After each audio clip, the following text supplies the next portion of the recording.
Boom. Hello, everybody. Welcome to Live Streaming Done Better. We are live. Today is Tuesday, February 6, 2024, and we are talking about doing hard things. And really not about what you're going to do, but about preparing to do it, setting yourself up for success when you are trying to set out on your endeavor to try something different. And if it's worth doing, it's worth doing poorly, as somebody famous Les Brown used to say. If it's worth doing poorly because it's probably hard. Anything that's new is hard. And so today we're going to talk about some tips and some things that I found, things that I picked up along the way that make it more probable to succeed at what you're doing that's hard. And it really transcends what you're doing. So I've reinvented myself about 2.5 years ago, 30 years in the fiber optic construction business. And now I own a recording studio. I'm a professional speaker. I have masterminds on teaching people how to speak for a living and get on stage, get paid to speak on stage. And I created a platform for people who need coaching to meet world-class coaches without spending a lot of money, saving a lot of time, and solving two huge problems. It's helping coaches get seen for very little money and helping people see and find coaches for free. So this stuff is hard. It's really hard. There's no revenue. I'm bootstrapping this thing myself. I'm pushing the rocks up hills. I've made any profit. I used to get paid every single week and paid well for a number of years. And I haven't got a paycheck for 6 months now, 8 months now. So it is hard. But today I'm going to share my tried and true secrets to how I prepare to make hard things less hard. That's really the trick to life, right? Make hard that life is hard. Make it less hard. All right. There's a saying I heard just the other day, and it was profound for me because I'm going through something personal that I haven't shared with you guys yet. Not a big deal. I'm not asking like prayers or energy, anything like that. Just something that's happened in my family that I'm dealing with and trying. It's more of a control thing than anything else. But one of the things that I heard the other day that was, again, profound was if you're going to be known for something positive. There's so much bad in the world. So social media is so easy to become known for something bad. That's the only thing you see. The news doesn't run anything good. If it bleeds, it leads. They're not going to share good stuff with you. So you can't look to that. And you look on social media, how much of it's real? Very little of it. So what do people try to do to differentiate themselves? They try to do outrageous things to try to be seen, go viral. And it usually is something stupid or bad. Try to be known for something good. And whoever knows you is who you're impacting. It might be one person, it might be 10 million people, but be known for something good, right? So today we're going to talk about how to do hard things, how to prepare to do hard things, and how that ties into be known for something good. It's hard to always do the right thing. It's hard to know what the right thing is sometimes. So again, it transcends, I'm going to try to lose weight. That's hard, right? Losing weight's easy. Keeping weight off is hard. Trying to reinvent yourself, starting a new career, leaving a company and starting your own business. That's very hard, but there's ways to make it easier anyway, less hard. Going through a breakup in a relationship, and ending a marriage, starting a new relationship, hard things. We can make them less hard. So here are some of the things, and we're going to go through today about 10 or 11 things that they're not in order, and you can use some of them or all of them, or you can use more of them. And I'd love to see your comments as we're talking about this, things that you've done to make hard things less hard. And if I don't touch on what you do to make hard things less hard, then please put that in a comment. I'd love to hear what you do, what works for you, because we're all different, and we all need each other to learn and grow. So let's get on with it. Like I say, without further ado, number one, chunk it up. Make things as easy as possible by chunking them up. Start with something large and then making it easier by making them smaller. If I want to lose 80 pounds, Well, that's hard. But what if I want to lose 2 pounds by the end of next week, right? That might be easier. So dividing the task into smaller, manageable steps, it makes the overall goal seem less daunting and allows you to focus on one step at a time. So chunk it up. That's the first thing that I do when I find myself facing something hard is and it's a mountain. Let's make it a molehill. First off, the first step, the journey of 1,000 steps begins with the first step. That first step is a chunk. What is the first thing that you should do? Okay. Number two, let's see. Remember I told you guys I'm still looking for that producer who wants to come in here once a week or a couple times a week and work for an hour for nothing but learn. Anyway, number two is start with the end in mind.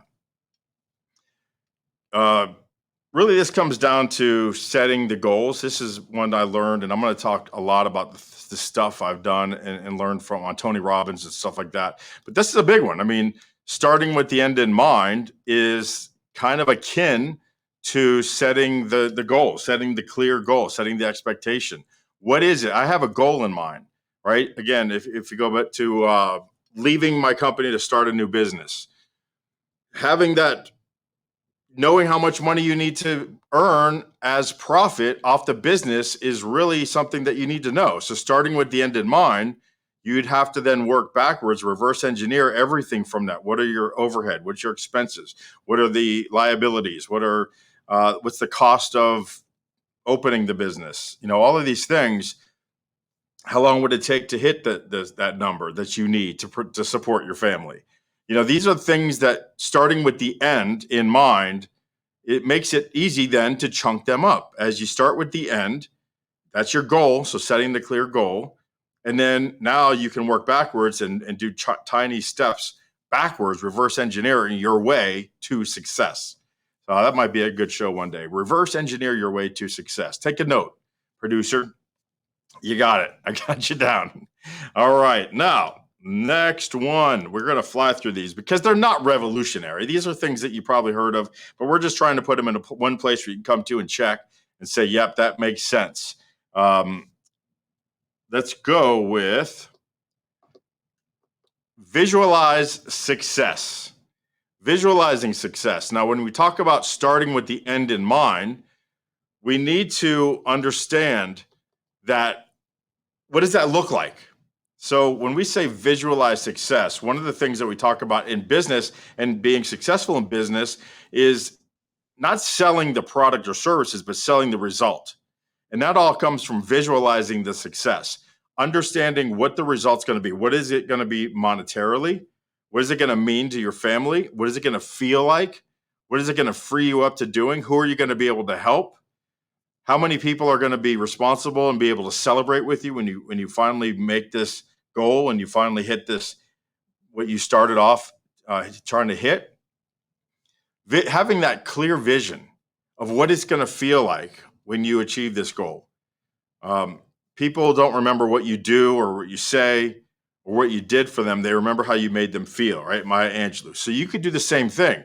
Remember that feeling. We're as human beings, most of us have a mind's eye. Some of us don't, I found out watching YouTube. Some people don't have a mind's eye, which is kind of really weird.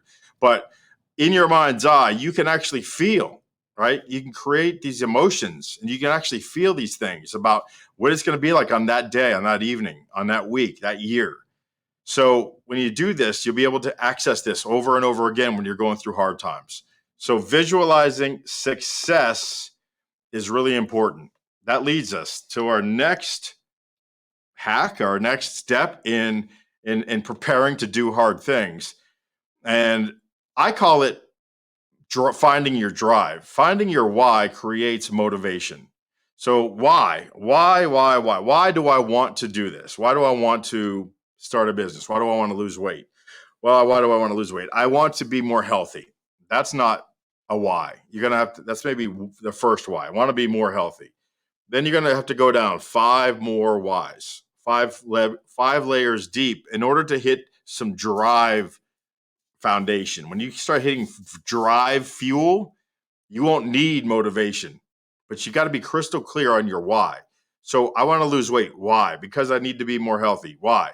Well, my clothes aren't fitting. All right. That's so superficial. I'm uncomfortable. Now, when you do lose the weight and you buy new clothes, one of the little hacks to stay with that new weight is don't buy new clothes when you start gaining weight. I'm going to give that one to the Brotherhood, Joel Gondara, who gave me that tip when we talked, just as a group in the Brotherhood, is when you lose weight, you go out buy new clothes. That's really a fun thing to do. So visualizing yourself buying a new wardrobe, seeing what those clothes are going to look like on yourself. That's a vision. And then you hit the goal. Now you've got this day at Macy's or wherever the hell you shop at Bass Pro, wherever you shop, and you're buying these clothes and you're putting them on. You can't believe you're a 44 and now you're 32, right? Then you leave and you go home, and 3 weeks later, those 32s, woo, they might not be fitting too well, right? You're falling into some old patterns. You maybe went through a holiday or went through a celebration, went on vacation, and now those 32s are getting tight again. Well, don't go buy 34s, right? When you hit 42s or 44s and you drop all the way to 32, that was your hit. That was your number. Well, this is your new number. So find your why. I want to lose weight because I want to be healthy. I want to, my clothes are too tight. How about I want to be here for my kids? Maybe you don't have kids yet and you're already out of shape. Maybe you've got kids and they're toddlers and you want to be coaching them as peewee footballers. Maybe they're in middle school and you want to be able to keep up with them when they start, become teenagers and they'll be able to outrun you. Probably, a lot of them can outrun you real soon. My kids, I remember that's the day my cape fell off when we were at a Miami Hurricanes tailgating party, and my kids wanted to race, and we raced down the parking lot there in the University of Miami.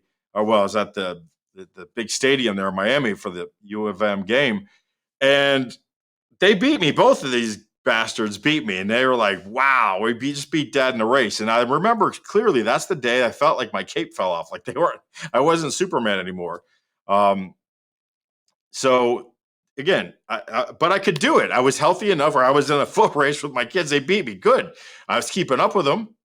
All right, so that might be what it is. Maybe you want to retire. Wouldn't that be nice? Look how hard you work at life, man. Life is so freaking hard. Why make it harder on yourself by being overweight? Let's make it a little easier by living life better, by being more in shape, by being able to enjoy life. I work hard all day. I go home. I got no energy. Why? Because I'm out of shape. Really, that's why.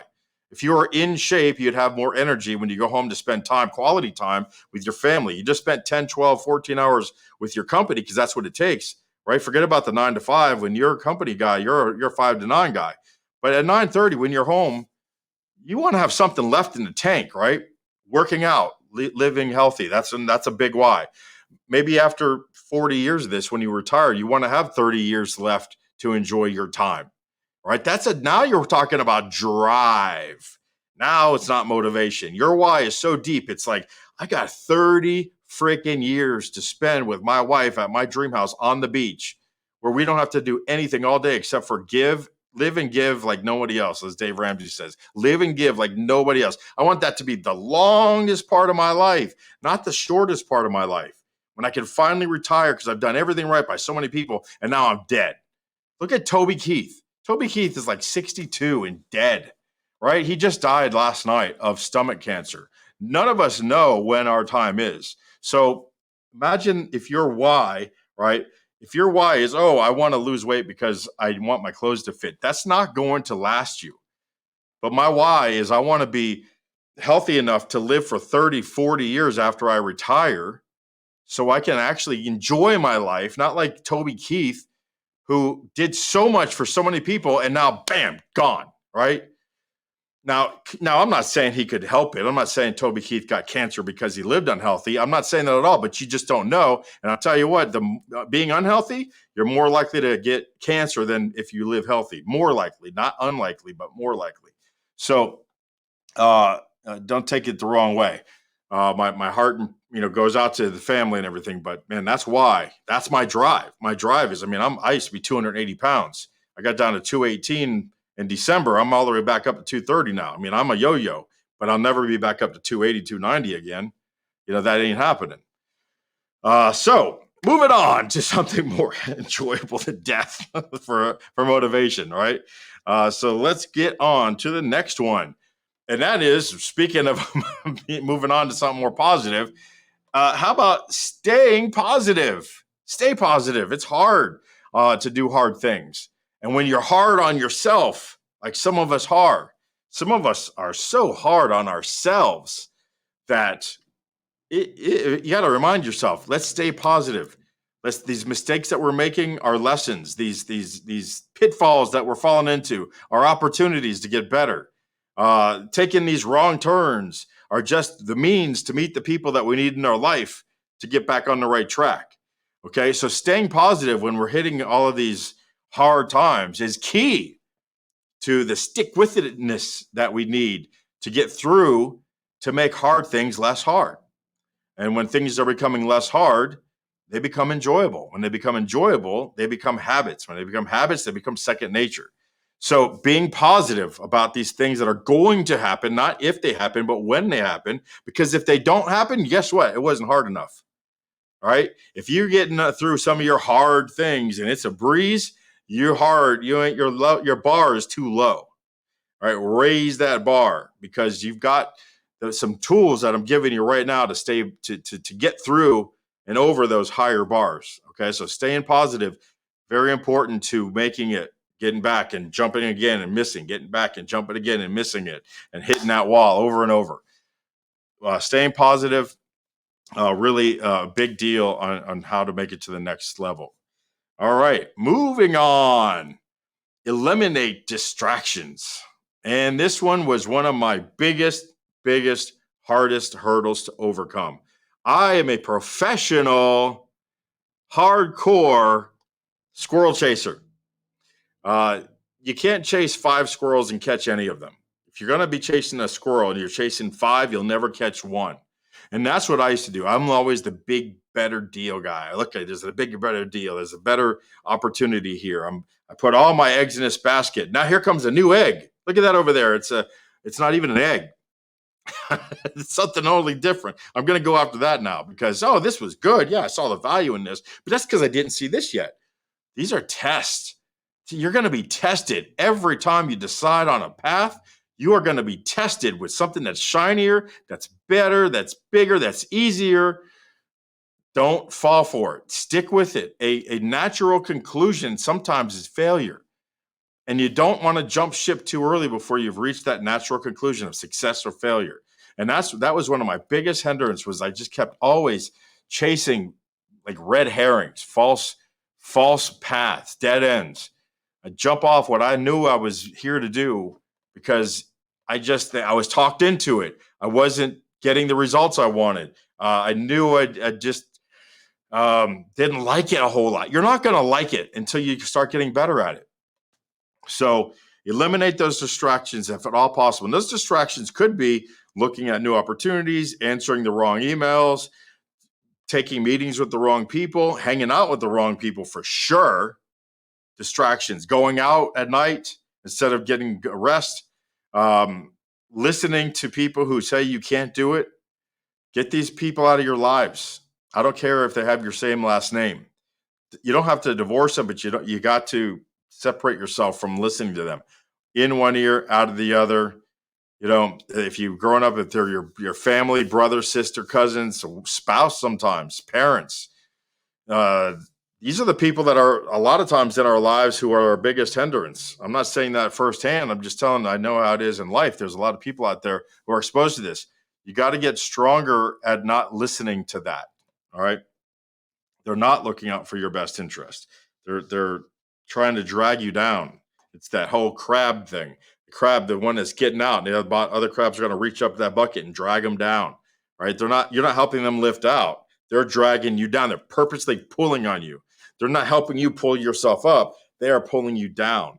All right. So if the distractions, these video games, you go home, what else can you learn? What can you apply to the time you have in your day to get better instead of playing these stupid ass video games that all these people play? I just never been a video game person, so it's easy for me to say. But my Lord, how much time are we wasting in our lives playing these video games when we could be just helping somebody else get better, helping ourselves get better? There's a time and a place for everything. There's a place to blow steam off, but if you ain't where you want to be, that ain't the time or place, my friend. Okay. Um, let's move on to the next one.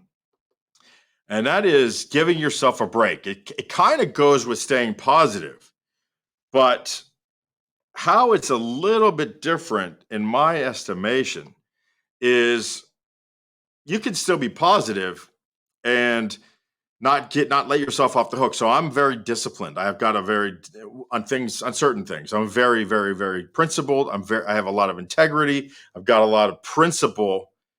And sometimes that it hurts me. So yeah, it's positive. It's my standard is the standard, period. But without being flexible or without letting yourself off the hook, excuse me, um, you know, you're gonna make mistakes. It's to be expected. Lean on that positivity, look for the reason behind it, and forgive yourself. Let some people in your lives off the hook. The people that are in your family that I remember pulling you down like those crabs. Give them the benefit of the doubt of giving them a break. Uh, tell them what you need. Tell them how it's hurting you. Explain to them, right, that this is not going to be tolerated, and give them a break. Only so many breaks, of course, just like yourself. You give yourself a break when you backslide. If I was trying to lose weight and I had a bad day, don't let a bad hour turn into a bad day. Okay. Just because in the morning I mess up with my McDonald's and I eat some McDonald's and have a big old mocha frappe doesn't mean that for lunch I'm going to have Arby's, and for on the way home I'm going to grab some Burger King before I get home to tell my wife that, oh, I didn't eat today. I lie to her yourself, right? You can slip up, but give yourself a break and don't make a bad hour a bad day, right? So there's that one. The next one is, let's go with be flexible. It kind of all rolls into one thing to another. Giving yourself a break could mean I didn't hit a certain target. I might have missed a deadline. Well, is there any flexibility? Are you being that hard on your goal that if your timeline's coming up that you shouldn't go, listen, I can see I got some KPIs, some key point indicators that say we're not going to meet this benchmark that we've set for ourselves. So let's be flexible and let's push that date out now into a realistic time where we can hit it based on the past, based on what we've kind of gone through this last couple days, couple weeks, whatever that goal and that benchmark is. Be flexible. You're not going to be perfect every time. So without that flexibility of giving yourself some room to make mistakes, it's going to be hard to stay positive. Okay. It's going to be hard to keep giving yourself that break if you got unrealistic goals. So make sure that you have some wiggle room, as Scott Lesnar would do, some wiggle room built in to your plan, right? And finally, coming down, big drum roll, we got live healthy.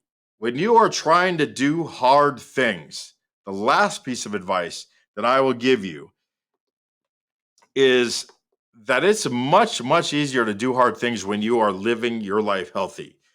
When you cut out the alcohol, when you cut out sugar, when you cut out not sleeping, and trust me, that don't write on hey, you sleep 90 minutes at a time. Well, not anymore. I'm trying my best to sleep more because I'm in the middle of something really, really, really hard. For 10 years, I was on autopilot. Yeah, I slept about 3 hours a night. But now, the last couple of months, I'm trying something so hard. I don't need that extra stress. I'm trying. I've got help. I've asked friends like Ari. Shafir has helped me with some breathing stuff. I went to the doctor and got some insomnia medications. I'm sleeping better now. Am I sleeping 8 hours? No, but I'm sleeping better because I want to take that one arrow out of the freaking back. Bam, that's going to hold me back from being successful and not sleeping enough. So I quit drinking back a year ago and 2 months, a year and 2 months now. I stopped. I'm sleeping better. I did my best to cut out most sugars. I still eat sugar because that one's really, really hard for me. But again, from 280 to 220, and then bouncing back and forth from 220 to 230, I've been able to keep my stress at a doable level, living healthy, not going out watching a band until 2 a.m. Maybe I go watch a band and go home after the first set, right? Just because I'm boring don't mean I'm dead. It's okay to be boring. You can still go out and have a little fun. You don't want to be causing death to your goals, and you don't want to be dead, right? There is a happy medium. Be flexible, right? Go out to dinner with friends, have a glass of wine or two if that's okay, if that's the difference in your life. For me, my wife might buy some ice cream and I might not try to eat it till the weekend. I said try to eat it till the weekend. But these are the battles that I fight. What are the battles that you fight, right? I just went through a bunch of things, and we're going to recap them right now. Number one, chunk it up. Take the big things, make it small. Number two, start with the end in mind, right? Is that goal very clear? Speaking of very clear, have you visualized it? Number three, have you visualized the success? How it's going to feel when you accomplish these goals? Even, friends, we're not talking about the whole goal. Visualize the success from the chunks, right? There's a lot of success, a lot of visualization you can make along the way. Number four, find your why. Go 5 whys deep, and that motivation will turn into drive. 5 for drive. 5 for drive. Stay positive. I think that's number 5. Stay positive. Number 6, eliminate distractions. Number 7, give yourself a break. Number 8, be flexible. Well, I'm way off because I had 11. And the last one is live healthily. Live healthily. Either way, you want to live that way. So do me a favor and in the chat, if you will, put down there the things that I've missed that make it easier for you to make hard things less hard. Today is all about being prepared to do hard things. And I want to thank you for watching. Join coachingdonebetter.com. It's a free app. It's a web app, coachingdonebetter.com. Bam. Go on there, look for the world-class coaches that we have on there, chat with them, see if they're for you. If you're a coach, put in Done Better 180. Done Better 180. That's 6 months worth of free platform time for you. You don't pay a dime for 6 months when you put in this code Done Better 180. Give it a try. Totally cancelable when you think it's not working for you, but I guarantee you, you work it, it'll work for you. I'm driving traffic to this site every single week. We're getting people who want to get better in their mind, in their body, in their business, and that's the place to go.